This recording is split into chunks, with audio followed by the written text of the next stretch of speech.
Saludos. El día de hoy le vamos a hablar sobre el sistema inmune y órganos linfoides. Mi grupo está conformado por Eyeli García, Esteban González, Jocelyn Linares y mi persona, Liani González.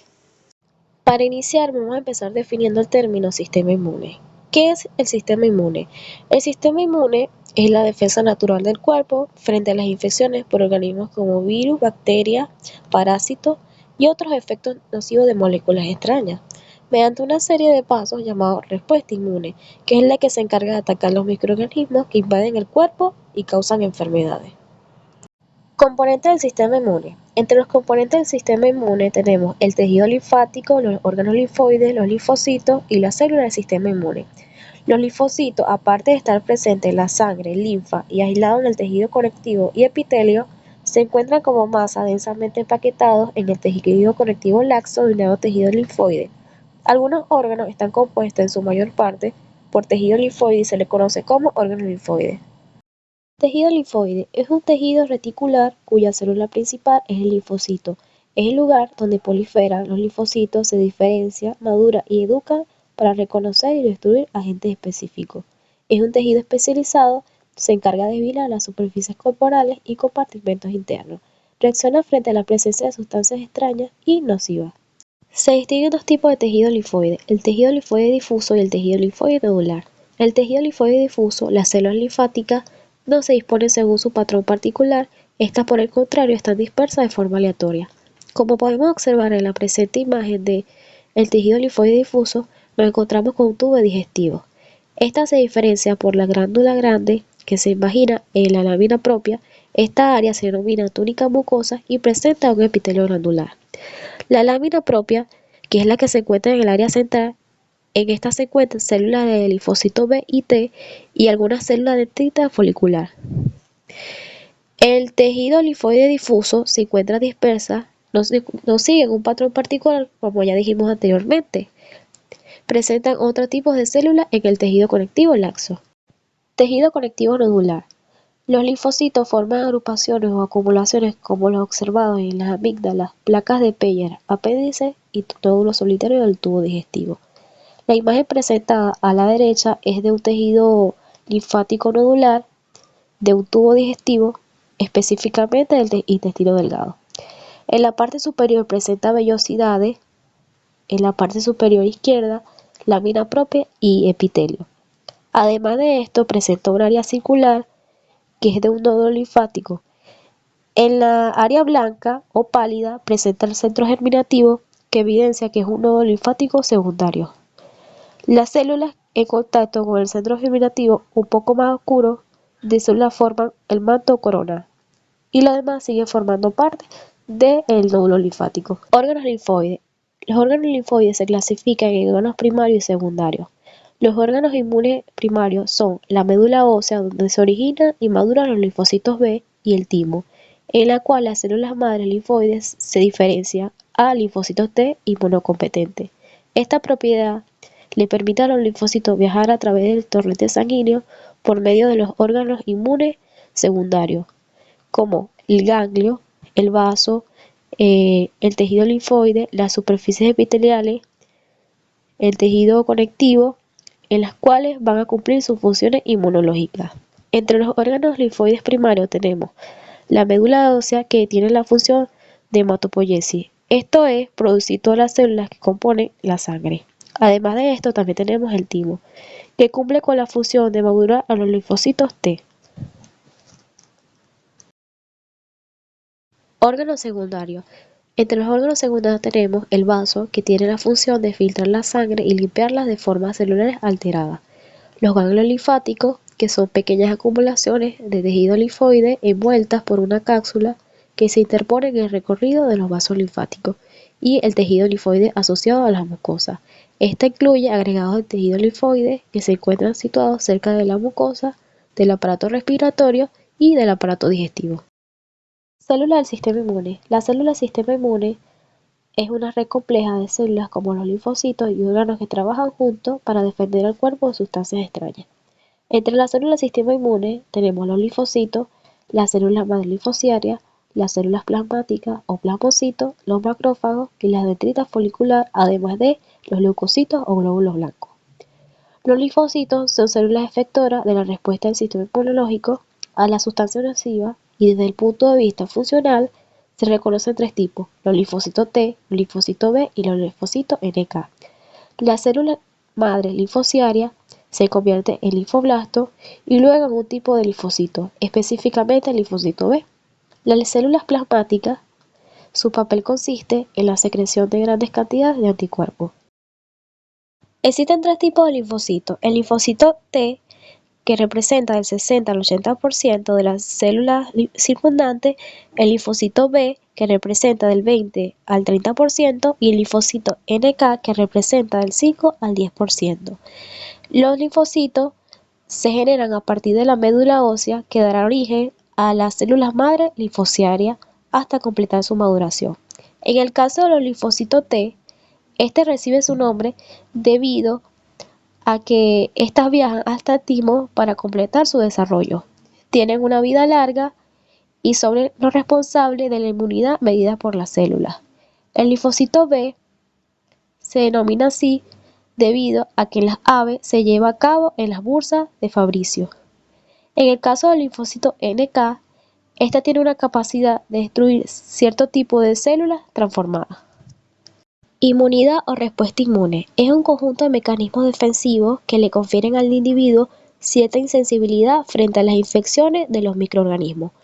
La respuesta inmune se divide en inespecífica y específica. La inespecífica o congénita es un sistema de defensa con el cual usted nació y que le protege contra todos los antígenos. Consiste en unas barreras que impiden que los materiales dañinos ingresen al cuerpo. La inmunidad específica o adquirida está medida por los linfocitos y consiste en la formación de anticuerpos y linfocitos activados que atacan o destruyen un agresor específico. La inmunidad específica se divide en respuesta de anticuerpos o tumoral, que es llevado a cabo por los linfocitos B, y la respuesta inmune celular, que ésta se lleva a cabo por el linfocito T. Respuesta inmune frente a los antígenos. ¿Qué son los antígenos? Los antígenos son sustancias que se encuentran en la superficie de las células como los virus, los hongos o las bacterias. Las sustancias inertes como las toxinas, químicos, drogas y partículas extrañas también pueden ser consideradas como antígenos. Para esto existen los anticuerpos. ¿Qué son los anticuerpos? Los anticuerpos son aquellos que se producen cuando el sistema inmunológico erróneamente capta un tejido sano como una sustancia dañina. Cada tipo de anticuerpo es único y defiende al organismo de un tipo específico de antígeno. Reacción inmunológica. Propiedades de la inmunidad específica: especificidad, universalidad, memoria, reconocimiento de lo propio y de lo extraño. Especificidad es una propiedad especial del sistema inmunológico y esto sucede cuando el organismo registra una composición química extraña. Está capacitada para generar una reacción defensiva específica, denominada respuesta inmunológica. Universalidad es la capacidad de reaccionar específicamente frente a millones de moléculas extrañas. Memoria: cuando un antígeno está en contacto por primera vez en el organismo, se genera una respuesta inmunológica lenta y de corta duración. Posteriormente, cuando entra en contacto por segunda vez, el organismo es capaz de reconocer y reaccionar contra este antígeno. Esto se denomina respuesta inmunológica y forma parte de la respuesta inmunológica secundaria. Reconocimiento de lo propio y de lo extraño. Ante moléculas extrañas se genera respuesta inmunológica que lo neutraliza o lo destruye. Buenos días, mi nombre es Esteban González y continuaré con nuestra exposición hablándoles de los ganglios linfáticos. Estos son órganos pequeños aplanados con forma de riñón compuestos por tejidos linfoides, macrófagos, células plasmáticas y células reticulares. Y su tamaño puede variar desde 1 milímetro hasta los 25 milímetros de diámetro.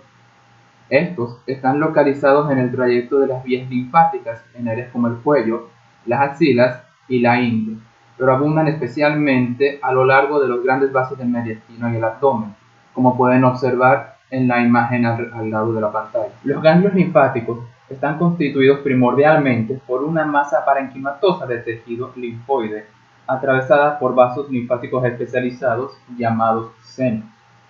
Todos estos órganos están envueltos en una cápsula de tejido conectivo denso, con una hendidura en uno de los lados del ganglio, llamada hila.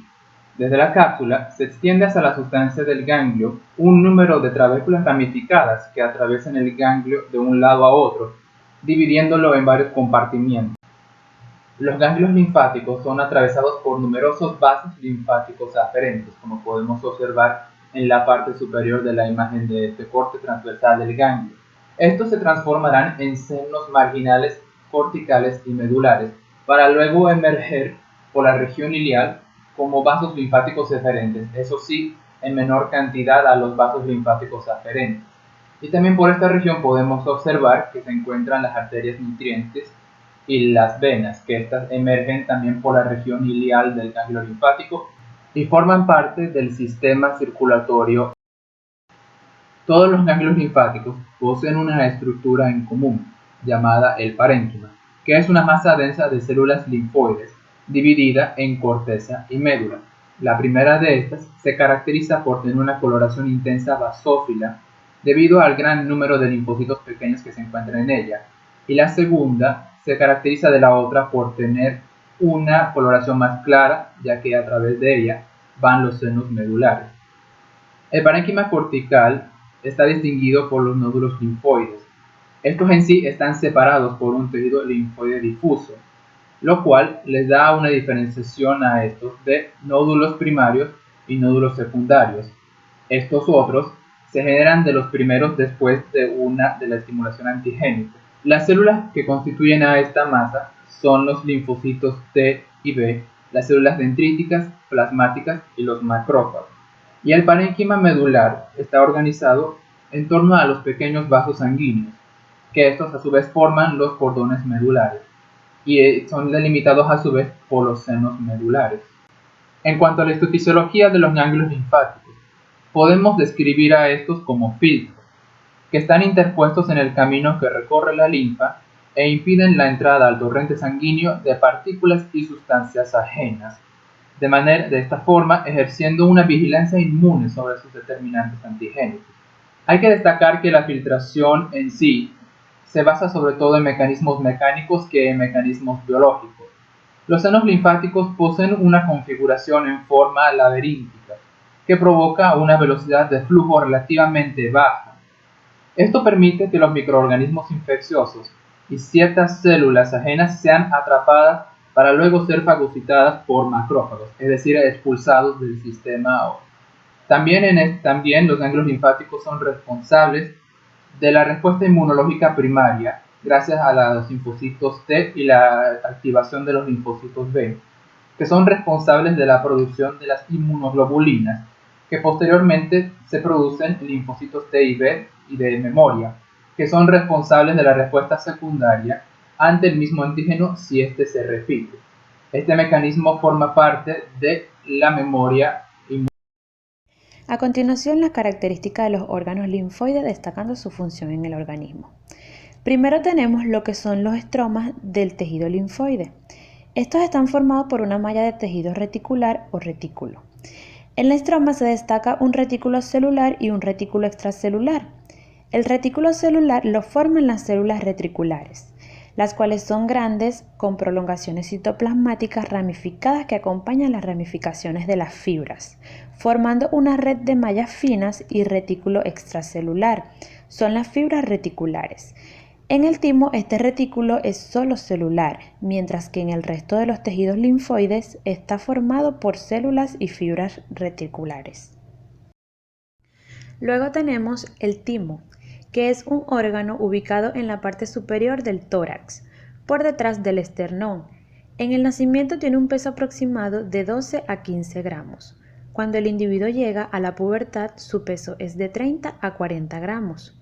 Para luego involucionar, y a los 60 años su peso es de 10 a 15 gramos. En etapa embrionaria es donde está mucho más celular. Su función principal es la maduración de los linfocitos T. A continuación, la zona periférica oscura. La corteza, que corresponde a la zona periférica del lobulillo y es más oscuro debido a su mayor número de linfocitos. Los linfocitos presentes son de todos los tamaños, aunque más numerosos son los pequeños. Los linfocitos grandes son linfoblastos y se consiguen en la región subcapsular. En la zona central más clara está la médula, debido a su predominio de linfocitos grandes. Estos linfocitos tienen núcleos pálidos y más citoplasma que los linfocitos pequeños. Las células reticuloepiteliales aquí forman lo que son los corpúsculos de Hassall. A continuación, la zona periférica oscura, la corteza, que corresponde a la zona periférica del lobulillo y es más oscuro debido a su mayor número de linfocitos. Los linfocitos presentes son de todos los tamaños, aunque más numerosos son los pequeños. Los linfocitos grandes son linfoblastos y se consiguen en la región subcapsular. En la zona central más clara está la médula, debido a su predominio de linfocitos grandes. Estos linfocitos tienen núcleos pálidos y más citoplasma que los linfocitos pequeños. Las células reticuloepiteliales aquí forman lo que son los corpúsculos de Hassall o corpúsculos tímicos, características más distintivas de la médula del timo. Los corpúsculos de Hassall son estructuras ovales o redondas de células reticuloepiteliales planas, que están dispuestas concéntricamente y su tamaño es de 20 a 100 micrómetros, y su función es desconocida. El centro del corpúsculo de Hassall es más eosinófilo, dado a que el núcleo de las células centrales desaparece y su citoplasma se llena de gránulos de queratoialina. La médula y la corteza están entretejidos por una estroma celular, formada por células reticuloepiteliales. Estas células presentan prolongaciones citoplasmáticas, que se relacionan entre sí por medio de uniones celulares. De allí su característica epitelial, formando de este modo un retrículo celular, sin fibras reticulares. Los linfocitos T ocupan los espacios de la malla reticular y entre ellos hay macrófagos dispersos. Se desconocen 6 tipos de células reticuloepiteliales según su función. 3 tipos se localizan en la corteza y los otros 3 en la médula. Cada tipo se designa con un número romano. Acá tenemos los macrófagos. Ellos presentan un aspecto similar a las células reticuloepiteliales, por lo que no se puede diferenciar y se consiguen de forma moderada en la corteza, aunque son más abundantes en la médula. La barrera hematoquímica protege los linfocitos en proceso de proliferación y de maduración en la corteza contra las acciones de sustancias antigénicas circulantes. Los componentes que forman la barrera hematoquímica entre los linfocitos T y la luz de los vasos sanguíneos corticales son, desde la luz vascular hacia afuera. Las células reticuloepiteliales de la corteza son 3. Las células tipo 1. Estas células forman una capa continua de células planas en la periferia de la corteza y están alrededor de los vasos sanguíneos. Las sonula occludens entre estas células son un reflejo de su función como barrera que aísla los linfocitos T en desarrollo del tejido conjuntivo del timo. Este tipo de células ayuda a formar la barrera hematoquímica, que hace que los linfocitos que están allí no se contaminen con antígenos de otro sitio y estén totalmente en contacto solo con antígenos propios. Las células tipo 2 también están ubicadas en la corteza. Sus prolongaciones están unidas por medio de desmosomas. Estas células compartimentalizan la corteza en regiones aisladas para linfocitos T en desarrollo y expresan moléculas de complejo mayor de histocompatibilidad. Las células tipo 3 se ubican entre el límite entre la corteza y la médula. Presentan sonula occludens, crean una barrera funcional entre la corteza y la médula e igualmente expresan moléculas de complejo mayor de histocompatibilidad. Las células tipo 2 y 3, por tener complejo mayor de histocompatibilidad, se les denomina célula de vigilancia química, porque ellas están allí presentando esos antígenos y viendo cómo se comportan los linfocitos que allí se van a encontrar. Las otras 3 células reticuloepiteliales pertenecen a las células de la médula. Las células tipo 4 están situadas entre la corteza y la médula, cerca de las tipo 3, y sus prolongaciones citoplasmáticas están unidas por medio de sonula occludens. Las células tipo 4 se distribuyen por toda la médula y sus prolongaciones están unidas por medio de desmosomas, lo que permite formar la armazón celular de la médula y compartimentalizar grupos de linfocitos. Y las células tipo 6 y última forman los corpúsculos de Hassall. Las células están unidas por medio de desmosomas. La histofisiología del timo. El timo es parte fundamental del sistema inmune. Es necesario para la formación de linfocitos T, que son la base de la inmunidad mediada por células y contribuyen con la respuesta inmunológica humoral. Se dice que el timo es un órgano linfático primario, dado a que es el sitio donde las células madres linfoides T se diferencian hasta linfocitos T, no comprometidos e inmunocompetentes, siendo responsables del pool de linfocitos T circulantes necesario para la protección del organismo. Bueno, mi nombre es Jocelyn y les voy a hablar sobre el vaso. ¿Qué es? Es un órgano que forma parte del sistema linfático, produce linfocitos, filtra la sangre, almacena las células sanguíneas y destruye las células sanguíneas viejas. La estructura histológica del vaso. El vaso se ubica en la parte superior izquierda del abdomen. Estructuralmente está rodeado por una cápsula de tejido conectivo denso y irregular que se engrosa en el hilio, el cual es una hendidura en la parte del órgano dirigida hacia el estómago. La cápsula emite tabiques de tejido conectivo hacia el interior del órgano formando trabéculas. El parenquima del vaso se compone de una pulpa roja y una pulpa blanca. Y la estroma es tejido conectivo reticular, fibras y células reticulares de origen mesenquimático. El tamaño es 4 por 8 por 12 centímetros y el peso es de 150 a 200 gramos. El estroma está compuesto por fibras reticulares, células reticulares, vasos sanguíneos y trabéculas. Y la parénquima está dividida en la pulpa blanca y la pulpa roja, como dijimos anteriormente.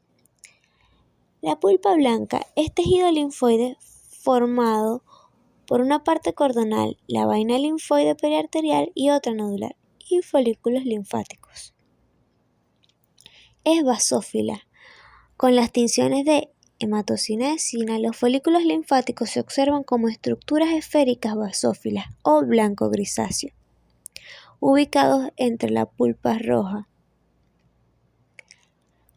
Arteria esplénica, arteria central rodeada de linfocitos.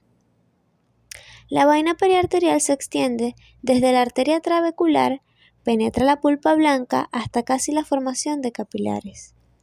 La vaina es una estructura cilíndrica que rodea una arteria central. Está dada por su ubicación casi central en la vaina linfoide periarterial. A lo largo de las vainas aparecen a menudo ensanchamientos como folículos linfáticos. Los folículos linfáticos están compuestos por linfocitos T y linfocitos B. Las células libres, en su mayoría, linfocitos pequeños y también se consiguen macrófagos.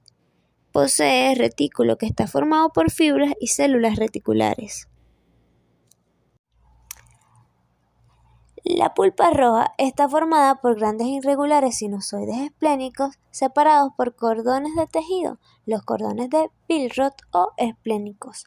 Los cordones esplénicos son cordones de tejido formados por un retículo de fibras y células reticulares, sobre cuyas mallas se encuentran todas las células sanguíneas, así como muchos macrófagos y células plasmáticas. Los sinusoides esplénicos presentan paredes finas formadas por células endoteliales, que presentan pocas uniones de contacto, rodeadas por una lámina basal con fenestraciones, lo que permite el paso de las células a través de las células endoteliales. El color rojo se debe a la gran cantidad de eritrocitos que hay en los cordones y sinusoides. La circulación del vaso. El vaso recibe sangre arterial por la arteria esplénica. Sus ramificaciones penetran en las trabéculas como arterias trabeculares. Estas arterias continúan en la pulpa blanca, donde se denominan arterias centrales, las cuales emiten numerosas ramas radicales hacia la pulpa blanca. Justo antes de ingresar a la pulpa roja, se dividen en varias ramas terminales delgadas de transcurso recto. Se llaman arterias peniciladas. Estas arteriolas se dividen en capilares que pueden estar rodeados por una vaina elipsoide de macrófagos y fibras reticulares, denominada elipsoide. Los capilares elipsoides se denominan capilares envainados. La mayoría de los capilares arteriales se vacían en cordones de la pulpa roja, mientras que algunos continúan a los sinusoides. El vaciamiento directo de los capilares arteriales a la pulpa roja se llama circulación abierta, mientras que la continuación de los capilares arteriales en los sinusoides esplénicos de la pulpa roja se denomina circulación cerrada. La sangre recolectada en los sinusoides drena hacia las venas trabeculares, que luego convergen en venas más grandes y por último abandonan el vaso a través de la vena esplénica. Al igual que los ganglios linfáticos, el vaso tiene funciones de filtro, fagocitosis e inmunológicas. En su función de filtro y fagocitosis, los microorganismos y células que proceden de la sangre son retenidos y fagocitados por macrófagos. Y la función inmunológica está dada ya que el vaso sirve de asiento de las reacciones inmunológicas ante antígenos de origen sanguíneo. Las funciones se dividen en inmunes y hematopoyéticas. Las funciones inmunes presentan antígenos por las APC, células presentadoras de antígenos, e iniciación de respuesta inmune. Activación y proliferación de linfocitos B y T. Producción de anticuerpos contra antígenos presentes en la circulación, eliminación de antígenos macromoleculares y proliferación de los linfocitos y diferenciación de los linfocitos B y plasmocitos. Hematopoyéticas. Captación y distribución de eritocitos y trombocitos viejos, dañados y anormales. Recuperación del hierro de la hemoglobina de los eritocitos.